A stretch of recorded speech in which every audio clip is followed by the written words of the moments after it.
Israel Adesanya versus Jan Blachowicz takes place this weekend in the main event of UFC 259, Blachowicz versus Adesanya, and I can't wait for this super fight to take place. Fingers crossed it does actually take place this weekend, because we know what the fight world has been like with cancellations recently. I do believe it's going to take place. I'm praying that it does, and I also believe that there's a lot of GOAT status on the line here for Israel Adesanya. This is a great fight. Undefeated middleweight champion Israel Adesanya looking to take 2 belts and become champ against Jan Blachowicz, recently crowned light heavyweight champion. I think this is an amazing fight, and I do believe that Israel Adesanya is going to go out there and get the TKO. I'm going to say it happens maybe in the 4th round, and I'm going to break down why I feel like that happens and how I see the fight going in general. But I do believe that Israel Adesanya is going to go out there and get this one done this weekend. A lot of people are having a similar opinion here, picking against Jan Blachowicz. Very dangerous to pick against the legendary Porsche power of Jan Blachowicz, because he's a dangerous man, and often sometimes when he is the underdog,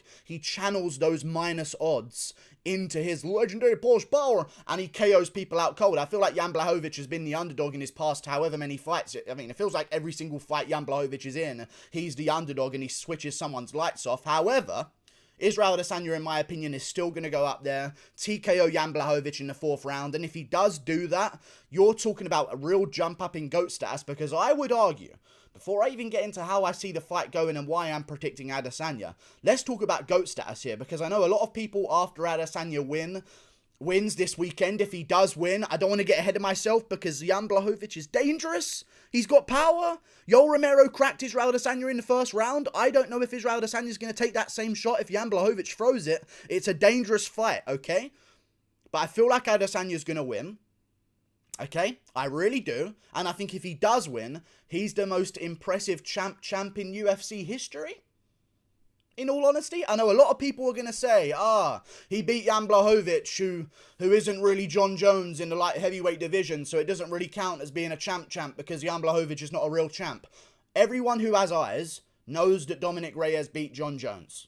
That's just a fact. It can't be argued. Dominic Reyes beat John Jones 3-2. Jan Blachowicz destroyed Dominic Reyes, okay? So I don't care what anyone says. Jan Blachowicz is a real light heavyweight champion right now. I don't care if he's an older man. I don't care if he has so many losses on his record.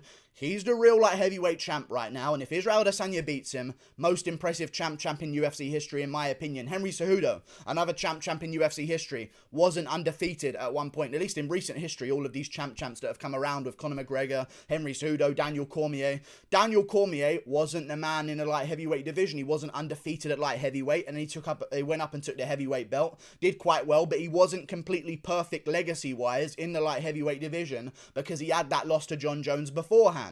Also with Henry Cejudo, he's lost to guys in the flyweight division. Joseph Benavidez beat Henry Cejudo. Close fight, don't get me wrong, but he also lost to Demetrius Johnson the first time, and even in the second Demetrius Johnson fight, the decision was a little bit funny. Also Conor McGregor, he'd lost in his featherweight division, not in the UFC, but previously he had lost in his career at featherweight. So you're looking at an undefeated 20-0 middleweight champion who's defended a couple of times, who's now going to look to not only jump up a division, but jump up a bigger gap than anyone else has jumped up before, because the difference between light heavyweights and heavyweights is not that much, especially when you're talking about Stipe Miocic, who weighs around 236 pounds. DC weighed more than him in that fight, but Adesanya's jumping basically 2 weight classes up here, between 185 and light heavyweight. I know they're like the weakest divisions in the UFC, but still, that's a big jump, and it'll be very impressive, and it's definitely going to make a statement for him to be considered some kind of top 5, top 10 GOAT. I know he's going to go on to defend it maybe afterwards, and then look for further legacy to cement himself and try and get that overall GOAT status, but he is on his way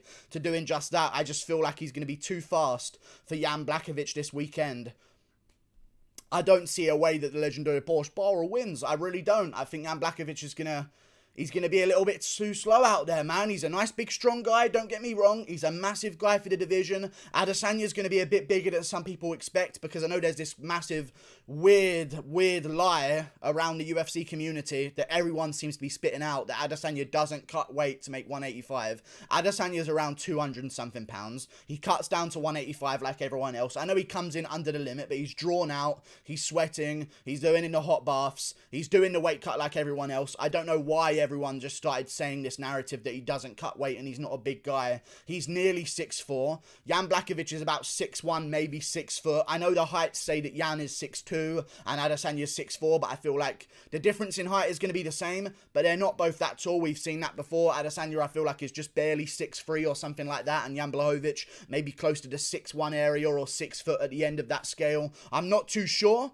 However, I know that Israel Adesanya is going to be big enough to handle him, do well in the defensive takedowns. Jan Blachowicz is a great grappler, but we've never really seen him beat a grappler of any quality whatsoever. I know he's beat some decent guys and he manhandled Devin Clark a little bit and got the submission there, but overall we have not really seen Jan Blachowicz like go out there and take down Jacare Souza and control him on the ground. I know Israel Adesanya is not at that level, but as we saw in the Holland versus Jacare fight, there is a thing called age and speed, and I know that Kevin Holland is not a better jiu-jitsu practitioner than Jacare Souza. However, he's just way faster than him on the ground. Way faster than him on the ground. Way quicker overall. I don't know if I can use another word to describe faster.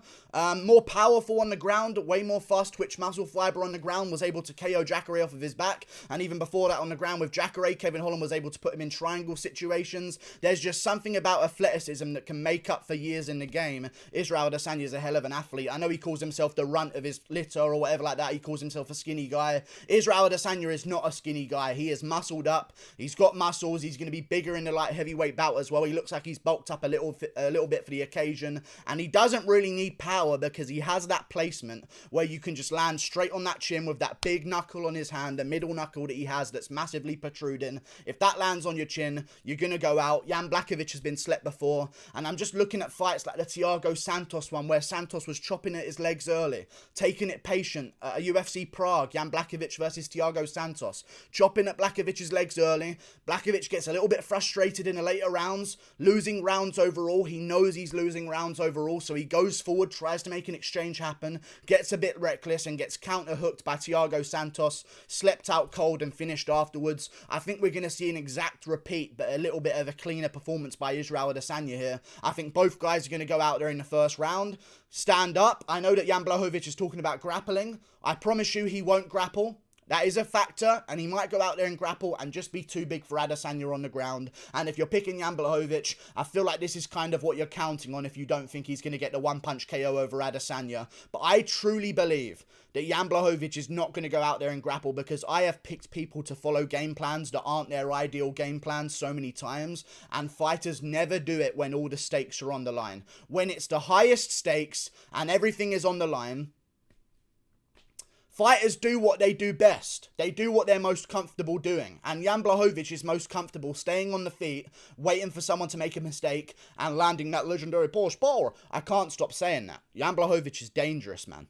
He's got that legendary Polish power in his hands, but power is not going to win him this fight, because I don't think he's going to land it clean, man. I know that Israel Adesanya got caught by Romero, but he kind of went in a little bit sloppy, and Whitaker caught him a bunch of times, but in that fight, Adesanya was always rolling with the shots, making sure he didn't go into shots like Corey Anderson did. I think Corey Anderson kind of dipped in to that big shot that Jan Blachowicz landed. Luke Rockhold was exiting the clinch with his chin wide up in the air like he normally does, got clipped on the chin there, and Blachowicz put him out cold. Dominic Reyes got a little bit reckless, tried to make an engagement after losing the early rounds to Jan Blachowicz. That's when Blachowicz caught him with the counter shot. I feel like Adesanya is okay to be boring, and I don't mean boring, I mean technical and not action-packed. We saw that in the Yoel Romero fight. He got caught by Yoel Romero early, trying to go in for a little bit of an exchange. Decided after that, I'm not going to do anything to please a crowd whatsoever. I'm just going to sit on the outside and leg kick him. And that's basically what he did to Paulo Costa as well. Israel Adesanya is not afraid to play the game of, I'm going to secure a win here and not please the crowd. And I think that's what he's going to have to do against Jan Blachowicz. Play it patient, accept a couple of boos and maybe a couple of comments on social media afterwards talking about how boring he is and all of this, but I think he's going to take it real slow, be very patient, chop at the legs of Jan Blachowicz from the outside. I don't think Jan Blachowicz is going to be able to outkick Israel Adesanya. He's just a little bit more telegraphed. He's a little bit older, a little bit slower. I think Israel Adesanya is going to chop up his legs from the outside, win the first 2 rounds. Third round gets a little bit scrappy. Maybe some interesting things happen. Come the end of those rounds, after I think Izzy's going to be up 3-0 in the first 3 rounds, just minorly outstriking Jan Blachowicz, popping a jab out there. He's got a 2-inch reach advantage. He's got height advantage as well, so he's going to have that leg reach. I think he's going to land good shots from the outside, outstrike Jan Blachowicz for the first 3 rounds. Then Jan Blachowicz, he's going to try and win, and I think that's going to get him KO'd. Because Jan Blachowicz is tough, and he doesn't go out there without a fight. And you saw that in the Thiago Santos fight. He could have sat back like Rosenstruik just did against Garn and just accepted a loss. Or like Woodley does in nearly every fucking fight that he has. Okay, I'm not going to win this one. It's time to survive and not get KO'd. Jan Blachowicz is too brave for his own good, in my opinion, here. And I think he's going to go out there in the 4th round and just say to himself, right, I'm getting outstruck on the outside. I'm going to try and make this a little bit messy and go forward and try and land a big bomb. And when he tries to do that, I think Israel Adesanya is going to catch him with that counter left hook as he fades away. Exactly what Santos caught Blachowicz with, or it might have been a right hook that Santos caught him with, but it was a check hook as Blachowicz was rushing forward. I think Adesanya is going to land that with his left. Same one that he clipped Whitaker with, but just a little bit more powerful in the light heavyweight division. I think Jan Blachowicz is going to go down, and Adesanya is going to follow up with great ground and pound shots. Looking forward to the bout, and I'm also going to factor in here. Alright, I'm going to factor this in as well. Now I've got all your likes, you Adesanya 12-year-old fans. He's like 95% on roids, I would reckon. So that's a huge factor in this bout. And I know that it's horrible to make that factor in there, but I'm just going to say it how it fucking is, okay? The dude is on the most remote island on Earth, okay? In the middle of a global pandemic, okay? He grows a fucking breast on one side out of nowhere due to a hormone imbalance. Shaves his head, okay? Okay? Has a little bit more power afterwards as well. I just feel like there's a 98% chance that Adesanya's on roids, okay? And there was a little bit afterwards as well where he came out and said, I don't want to release the test results that my doctor gave me about what this was. I'm not going to show anyone what it was. Why would you not want to show anyone what it is? You could clear your entire legacy and name for the rest of time and remove all accusations of PEDs just by releasing what the doctor's test results were. But he decided not to keep people guessing while he blames it on weed. You know? It's just very obvious, in my opinion, that there's a solid 98% chance that Israel Adesanya's on roids. And I think that that's something that you have to factor into a prediction nowadays, because I'm starting to feel more and more every single year that USADA is an absolute sham of a company and they ain't doing nothing about roids and they have no idea what they're doing. I mean, TJ was doing EPO. Armstrong got caught for doing that years before and they weren't even testing for it. It's like one of the most well-known high-profile drugs and SD, or whatever it is, PEDs that you can use in the sports world, and they weren't even testing for it until TJ got caught in his flyweight bout against Henry Cejudo. I'm kind of done. Yair Rodriguez skipped 2 drug tests and got a slap on the wrist for 6 months. You're allowed to skip 2 drugs tests a year and get away with it. Yair actually skipped 3 of them, which is why he got a suspension. But if he skipped 2 of them, he'd be absolutely fine. You get around 4 tests a year, you're allowed to skip 2 of them. I think Adesanya might have some little, we'll see. I'm just going to say it, though, in the video. I don't know if it's true. About 98% confident. And I'm going to use it to factor into my prediction here. I don't care what anyone says. This is my money that I'm putting down to make bets here. I'm going to go off of whatever I think. And I think there's a good chance he's on roids. And I'm going to factor it into my prediction. I'm going with Israel Adesanya, getting the job done by 4th round TKO. He's too quick, too powerful. Extra boob on him than Jan Blachowicz has, but Jan Blachowicz is dangerous, man. He could go out there, hold Adesanya against the cage, knee him to the thigh a couple of times, punch him to the body, do some little total strikes to the head, employ a bit of an Usman tactic early to get Adesanya out of those early rounds, then start looking for takedowns once they're a little bit sweatier on the ground and it's harder to lock in submissions, and maybe Jan Blachowicz goes out there and TKOs him to ground and pound, or even gets like an arm triangle, a real muscle-based submission. But then again, it's not about muscles. I know Adesanya came out and said that it's not about muscles. But he's muscled up himself. He's a big guy. I know that he tries to play this, I'm the skinny guy that's doing it against all these big monsters. He's a big monster. He's like nearly 6'4", giant guy, 80-inch reach, muscled up. He's going to be bulked up for this one as well. I think it's time to stop saying that he's the skinny guy taking on the monsters and just say, hey, all of these guys are athletic freaks in different shapes and sizes. Adesanya's just technically better than the rest of them because of his kickboxing experience, and he's been doing defensive grappling for a while, and every single wrestler that we've seen try and take him down has kind of not been able to. I know they've shot terrible shots because of the moment getting to them, maybe like Derek Brunson, but still, he's defended good takedowns. Jan Blachowicz is not known as a grappler. I think he's just going to get a little bit outstruck on the feet, look a little bit silly early, land some shots here and there, maybe with a body kick that sounds pretty hard.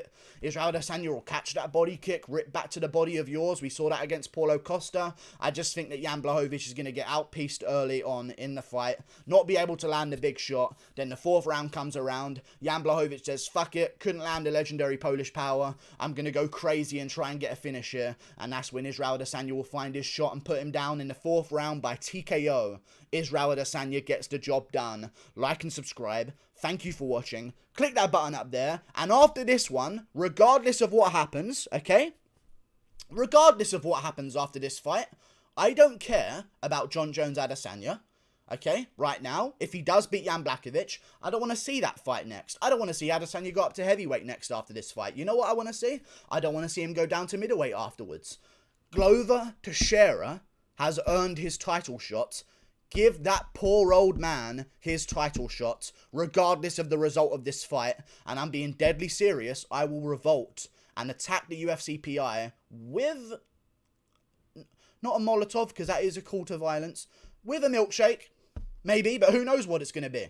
I'll attack the UFC PI. I don't give a fuck. Teixeira deserves his title shot. Let's do that fight afterwards. And if Adesanya wins the belt and then defends it in another division successfully, he might be up there in like top 5 GOATs, top 3 GOATs, I would argue. I mean, he's undefeated. It's hard to argue. You know what I mean? Like and subscribe. Thank you for watching. Click that button up there. Toodle pip. Israel Adesanya 4th round TKO finish. Check left hook. Jan Blachowicz goes down. Goodbye.